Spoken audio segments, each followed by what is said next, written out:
কেন মৃগী নদীতে এক সময় তো খলসা মাছ তারপর পুঁটি মাছ উঠতো, এখন উঠে না কেন? গাং মরে গেছে। তা গাং মানে কেমনে কেমনে মরলো একটু জানেন নাকি? আগে কেমন গাং গাং দেখছেন আর এখন গাং কেমনে দেখেন? আগে গান গহীন আছে, গহীন ছিল, হ্যাঁ। এখন কমে গেল কি লেগা? যে কাঁচার বছর ভাঙ্গা আর গাঙ্গের নদী নালা, হ্যাঁ, যে তোমার যায় কই গাং বান দেওয়া আছে, হ্যাঁ, বড় নদী। বড় নদী বাদ দেওয়ার কারণে পানি এদিকে আসে না। আর কি হয়েছে? বালু বালু বেশি পড়ছে। বালু করে কাঁচার ভাঙ্গে, খালি বালু করে গাং নাই। তা আপনি ছোটবেলা কত বড় নদী দেখছেন? এটা ছোটবেলা একটু পাশ আছিল, পানি ছিল 30-35 হাত, 20 হাত, আচ্ছা, এরকম ভাবে পানি ছিল। তখন কি কি মাছ পাইতেন? নদীর মধ্যে পানি আছিল, ব্যাকটারি কাইসর মাছ পাওয়া গেছে, বল মাছ পাওয়া গেছে, আর মাছ পাওয়া গেছে, মৃগী মাছ পাওয়া গেছে, বাতায় গুলশা ভাব, মাছের অভাব নাই। আচ্ছা আচ্ছা, না তো গাং ভালো গাং করে গেছে।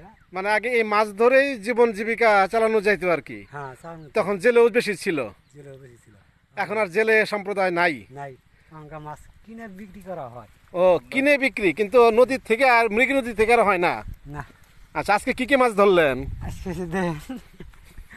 যদি মাছ পাইছি, হ্যাঁ, তোমার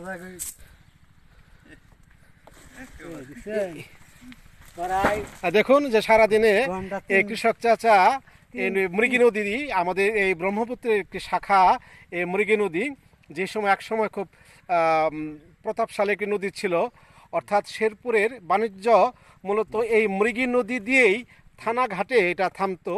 অন্যান্য জেলার সাথে অন্যান্য থানার সাথে এই নদী ছিল সংযোগস্থল, কিন্তু এই নদী এখন বিভিন্ন নদীতে বাদ দেওয়ার কারণে, নদীর নাব্যতা কমে যাওয়ার কারণে, নদীতে ড্রেসিং দেওয়ার নেওয়ার কারণে ছোট ছোট নদীগুলো মূলত বালুচর পরে বন্ধ হয়ে গেছে। আগে যে শুনলেন যে মাছগুলো পাওয়া যেত, সেগুলো এখন আর পাওয়া যায় না। এই চাচার মতো অনেক কৃষকই জেলে ছিল, কিন্তু এখন আর সেই পাওয়া যায় না। দেখুন সারাদিনে চাচা কয়টা মাছ মাত্র পেয়েছে। তা আব্দুল হালিম, হ্যাঁ, আপনার ছেলে মেয়ে কয়জন? আমার ছেলে মেয়ে 6 জন। শুধু মাছই ধরেন না অন্য কিছু করেন?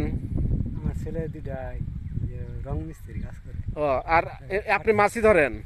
আমি সময় মাছ ধরি, সময় কৃষি কাজ করি। কিন্তু মাছ ধরে জীবন তো যায় না আর কি। না, মাছ ধরে জীবন। আচ্ছা আচ্ছা। ও, আর আপনি ধান আবাদ করেন না? ওই থোড়া থারি সাবও মরে না, নাডিও ভাঙে না, এরকম কিছু করেন আর কি। হ্যাঁ।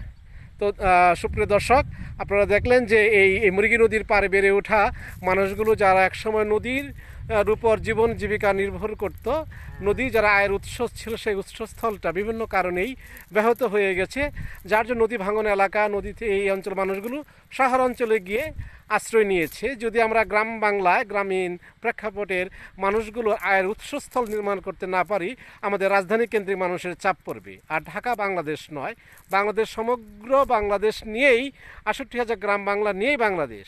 অর্থাৎ এই আমাদের স্থানিক প্রেক্ষাপটে যদি তাদের আয়ের উৎসস্থলগুলো নির্মাণ করা যায়, তাহলে এই ছেলে মেয়েগুলো আর শহরে যাবে না, এখানেই তারা একটা নিজস্ব আয়ের উৎসস্থল করতে পারবে। কিন্তু সেই ব্যবস্থাটা এখন আমরা গড়ে তুলতে পারিনি। সবাই চাকরির সন্ধানে আমরা 10,000 টাকা, 12,000, 15,000 চাকরি নিয়ে শহর অঞ্চলের দিকে আমরা ধাবিত হচ্ছি, কিন্তু নিজের পৈতৃক ভিটাতে বা বিভিন্ন জমি জমাতে যে কাজ করবে সেই সুযোগটা আর পাচ্ছে না।